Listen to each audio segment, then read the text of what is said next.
long before the great battles of Crécy, Poitiers and Agincourt, before kings, knights and armies marched across the fields of France. The story of the English longbow began in the quiet villages and woodlands of medieval England. It began with ordinary people whose lives followed the rhythm of the seasons, whose days were shaped by farming, hunting, and hard work. Among the ancient oak forests and scattered yew trees of England, boys were raised to become skilled archers from an early age, not as soldiers, but as sons, as craftsmen, as hunters. Inside simple timber cottages, every member of the family played a part. Bread was baked before dawn. Arrow shafts were carefully fashioned by hand. Goose feathers became the fletchings that would guide each arrow through the air. Village blacksmiths forged hardened bodkin points, small pieces of iron that would one day prove capable of piercing armour once thought impossible to defeat. Leather quivers were stitched to carry the finished arrows, while the precious yew longbow itself was carefully tended, oiled, protected, respected. It was far more than a weapon. It was a family's livelihood, their food, their future. The first lessons came not on the battlefield, but in the forest. Young hunters learned patience, silence, and accuracy. Each successful shot meant food on the table. Each missed arrow was another lesson learned. Life revolved around the village. Children played beneath ancient oaks. Neighbours gathered on the village green. And by royal command, archery practice became part of everyday English life.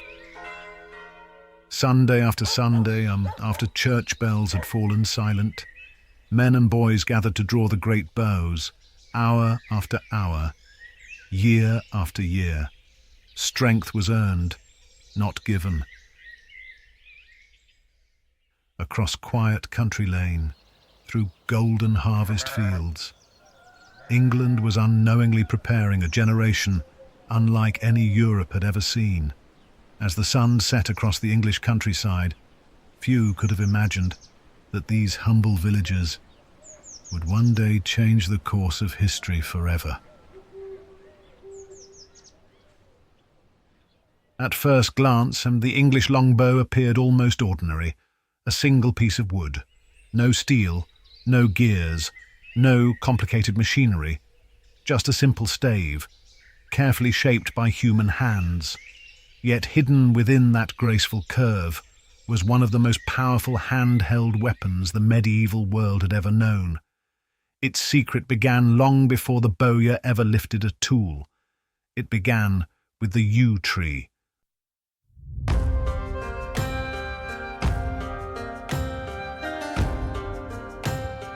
Slow-growing, tough, and remarkably resilient, the yew possessed qualities found in few other timbers.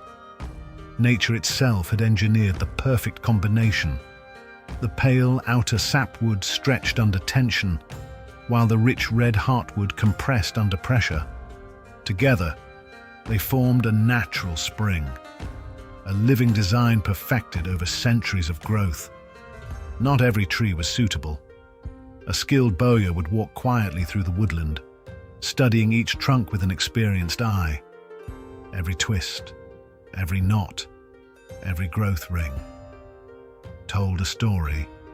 Choosing the wrong tree meant failure before the work had even begun. Choosing the right one could create a bow capable of changing history. Back in the workshop, the rough yew stave was shaped patiently with a draw knife. Long curls of wood fell to the floor. There were no measurements carved in stone, no printed plans, only experience, judgment, and remarkable craftsmanship. Then came one of the most delicate stages of all, tillering. Again and again. The bow was gently bent. Small amounts of wood were carefully removed until both limbs flexed together in perfect harmony. Remove too much, and the bow was ruined forever. Remove too little, and it would never reach its full power. Nothing was hurried. Perfection demanded patience. Even the bowstring was made with equal care.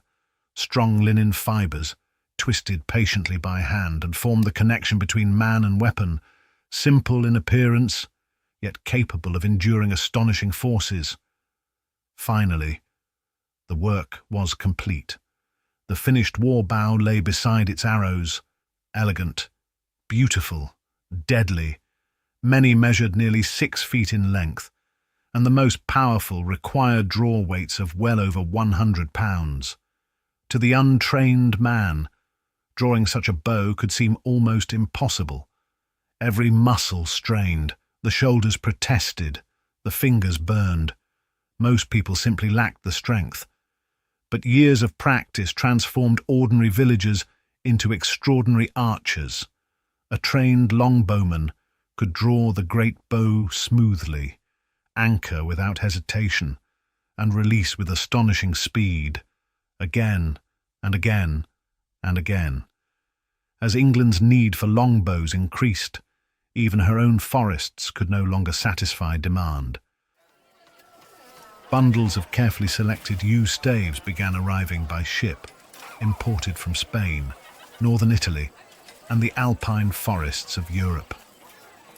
What had once been a simple hunting weapon had become a national industry. England was quietly preparing the finest corps of archers the medieval world had ever seen. Soon their skill, their discipline, and their longbows would be tested on the battlefields of France.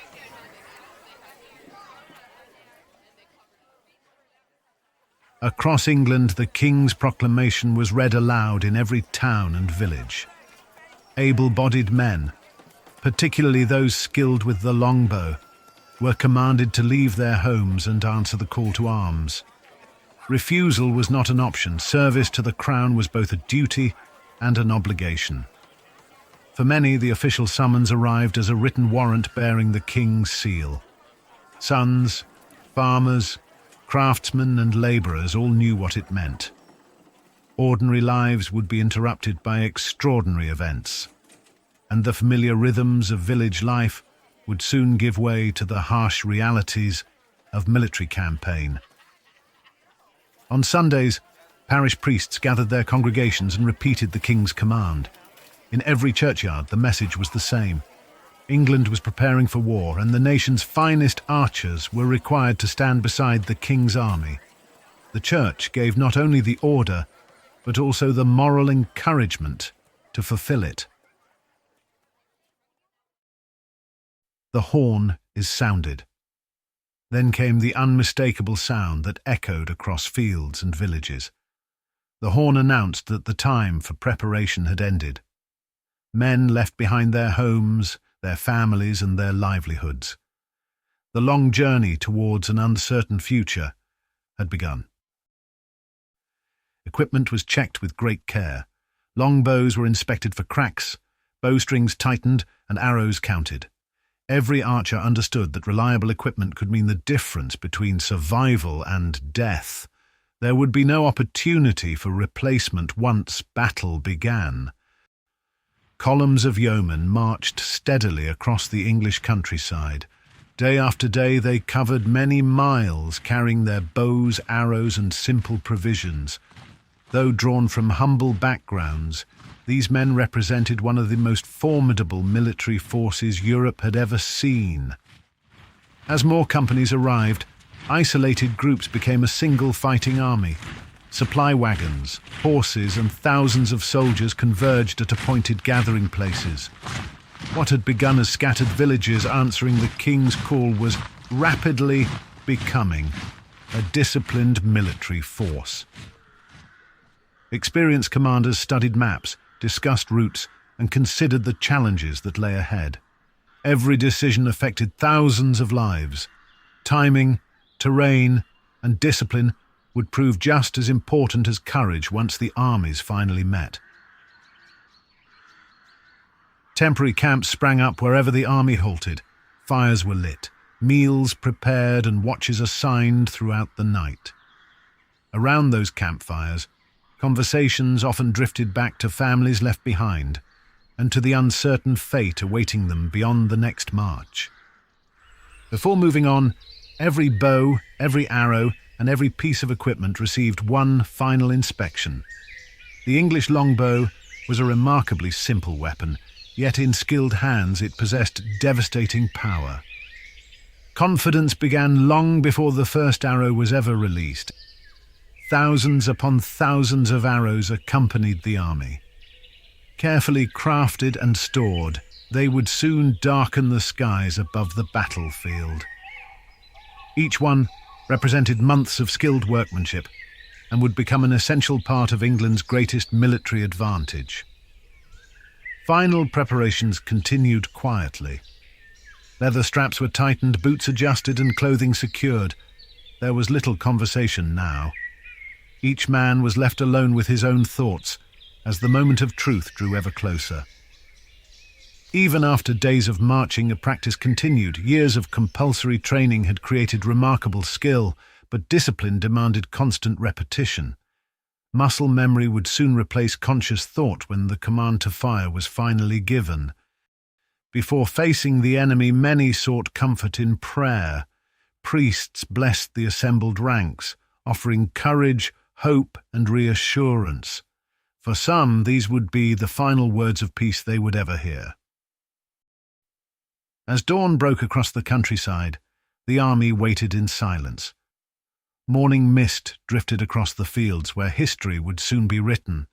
The coming hours would determine not only the fate of thousands of men, but the future of England itself. Among those ranks stood the English archer, not a knight born to privilege, but an ordinary man whose strength, discipline, and years of practice had forged him into an extraordinary weapon. In the battle that was about to unfold, the longbow and the men who mastered it would change the course of medieval warfare forever.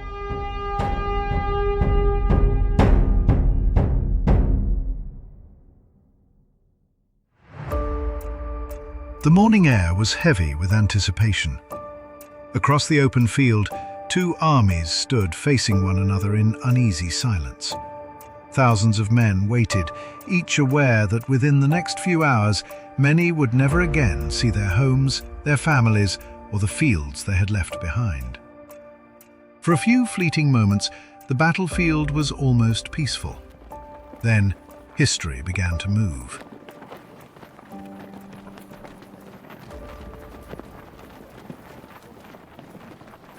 The English longbowmen moved calmly into their assigned positions. There was no panic and no confusion. Years of relentless practice had made every movement instinctive. Each man planted his feet firmly in the soft earth, reached for an arrow, and waited for the command that would unleash one of the deadliest weapons medieval Europe had ever witnessed. A horn echoed across the valley. Standards were raised. Orders travelled swiftly along the English line. The waiting was over. The first bowstrings were drawn back to the ear. With one thunderous command, thousands of bowstrings snapped forward almost as one. Within seconds, the sky itself seemed to disappear beneath an immense cloud of arrows. Each experienced archer could release 10 or even 12 arrows every minute. Thousands became tens of thousands. The deadly storm descended upon the advancing enemy with terrifying speed and astonishing accuracy. The longbow had become a weapon unlike anything Europe had faced before. The first ranks faltered. Men fell where they stood. Horses crashed into the mud, throwing heavily armoured knights beneath the feet of those following behind. Formation became confusion. Confidence gave way to fear. Yet the arrows continued to fall without mercy. Determined to break the English line, mounted knights urged their horses forward. The charge gathered speed. Armour flashed beneath the grey skies, but the longbowmen did not move. Again and again, they loosed their arrows into the advancing cavalry. Many horses, unable to withstand the relentless barrage, collapsed before ever reaching the English ranks. The charge that was meant to decide the battle instead dissolved into chaos. Eventually, the armies met. Steel struck steel, shields splintered. The battlefield dissolved into desperate hand-to-hand combat. Individual acts of courage disappeared within the chaos as thousands fought for their lives across the churned and blood-soaked ground. The longbowmen themselves now became soldiers of another kind. Many discarded their bows and drew swords, axes, and knives. What had begun as a contest of distance became a brutal struggle fought face to face. The noise was overwhelming. The cries of men, the clash of iron, the thunder of horses. The battlefield had become a place of unimaginable violence. Through smoke and confusion, commanders struggled to maintain order. Standards remained visible above the fighting. Voices urged exhausted men to hold their ground. Every minute that the English line remained unbroken increased the enemy's losses. Discipline continued to overcome numbers. Where space allowed, fresh ranks of archers resumed their deadly work. Once again, arrows swept across the battlefield in overwhelming numbers. The relentless accuracy of the English longbow continued to punish every attempt to regroup. The battle was steadily turning in England's favour. Eventually, resistance began to crumble. What had started as an organised army slowly dissolved into scattered groups struggling simply to survive. Retreat replaced attack. Confidence gave way to desperation. The tide of battle had finally turned. The victorious English pressed forward. The enemy fled wherever escape remained possible. For those unable to outrun the advancing soldiers, the battle was already over. The field belonged to England. As the sounds of combat slowly faded, an uneasy silence settled across the battlefield. Broken weapons lay scattered among the fallen. Smoke drifted lazily across the devastated landscape. Victory had been won. But like every victory throughout history, it had come at a terrible human cost. The English standards still flew proudly above the exhausted survivors. Against overwhelming odds, ordinary yeomen armed with little more than carefully crafted yew-bows had defeated Europe's most heavily armoured warriors. The English longbow had proven itself not merely a remarkable weapon, but one capable of changing the balance of power on the medieval battlefield forever. Its success would influence military thinking for generations. And behind that remarkable achievement stood not kings alone, but thousands of anonymous archers whose years of discipline, sacrifice, and extraordinary skill secured one of the most significant victories in England's history.